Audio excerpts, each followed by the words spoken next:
Lievän älyllisen kehitysvamman saaneena mulla on juuri niin kuin autistiset naiset sanoo, että he muistaa mielikuvituskavereiden nimet. Mä kerron nytten, että mä älyllisesti vammaisena, kun mun isä kysyy, muistatko sä vielä sun mielikuvituskavereiden nimet? Mä sanon muistan. Ne oli Tanja ja Elli, joiden kanssa mä oon alle 7 vuoden iässä leikkinyt yksin älyllisesti vammaisena ihmisenä. Ja tästä syystä kaiketi, kun mä en ole koulussakaan osannut toimia ryhmässä, enkä osaa aikuisenakaan älyllisesti vammaisena toimia ryhmässä. Mä olisin peruskoulussa erityisluokalla halunnut kaikki ryhmätyöt tehdä ehdottomasti yksin. Mä vihaan ryhmässä olemista älyllisesti vammaisena ihmisenä. Tällä tavalla mulla näkyy älyllinen vamma. Sitten mulla on sosiaalinen kömpelyys älyllisesti kehitysvammaisena. Se näkyy mulla sillä tavalla, jos mä lähden tutustumaan uuteen ihmiseen. Mä puhun vaan koko aika vaan kehitysvammaisuudesta. Mä puhun kehitysvammadiagnoosista.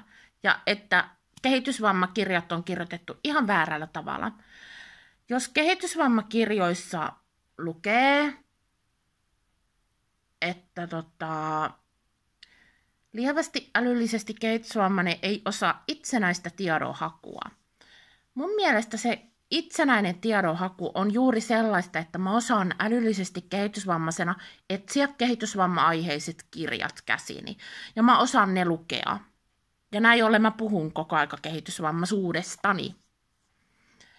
Mä en ymmärrä, miksi mulle sanotaan, että mun kiinnostuksen kohde ei kuulu älylliseen vammaan. Jos sä oot kiinnostunut älyllisesti kehitysvammaisena, niin kun oot kiinnostunut lukemaan kehitysvamma-aiheisia kirjoja, niin sun kiinnostuksen kohteet ei olisi kehitysvammaisuuteen kuuluva oirekuvasto. Eli sä olisit että mä olisin väärin saanut älyllisen vamman. Voitteko kuvitella? Tuo on tosi väärin mua kohtaa kehitysvammaisena asiakkaana. Ja jos ne ei saa, mun serkku, jolle mä kerroin, luin mun lääkärilausunnot, hän sanoi, että ne, joilla on eka laitettu älyllinen vamma, he ei tule koskaan saamaan autismia. Ei saa tänä päivänäkään, vaikka heillä kuuluisi olla autismin kirjo. Ja mä haluan sanoa oman mielipiteeni tämän videon avulla. Minä en niin kauan kuin mun papereissa lukee, ja mä saan itselleni kaikki mun lääkäripaperit, koska minulla ei ole koskaan ollut edunvalvontaa. Sellainen kehitysvammainen saa itselle kaikki omat terveyslääkärilausuntopaperit. Eli ne ei mene ohjaajien käsiin eikä muiden käsiin, kun vaan minun tietoihin tulee ne. Eli mä saan itselleni ne ainoastaan luettavaksi.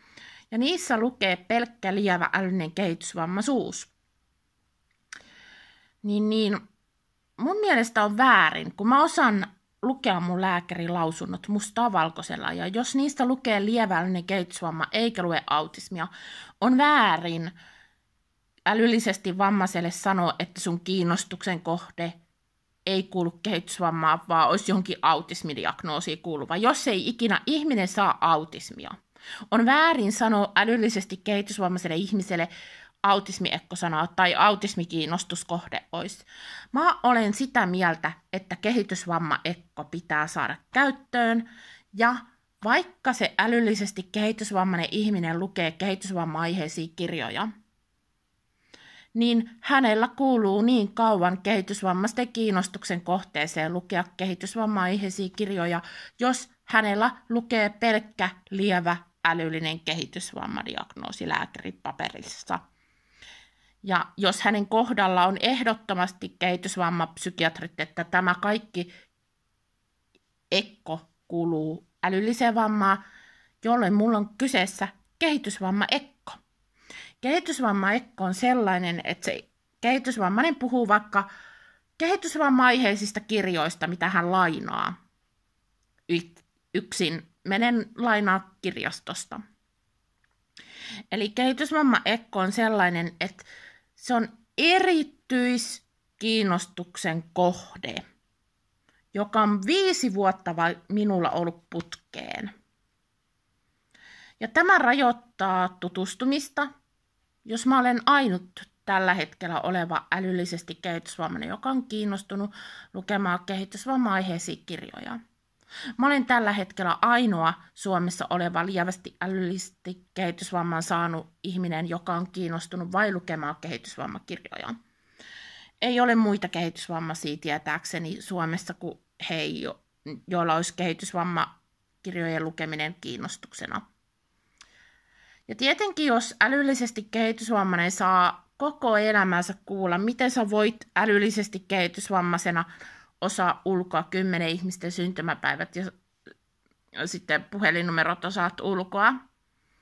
Tietenkin älyllisesti kehitysvammainen silloin kiinnostuu ja lähtee etsiä kirjastosta kehitysvamma-aiheisia kirjoja.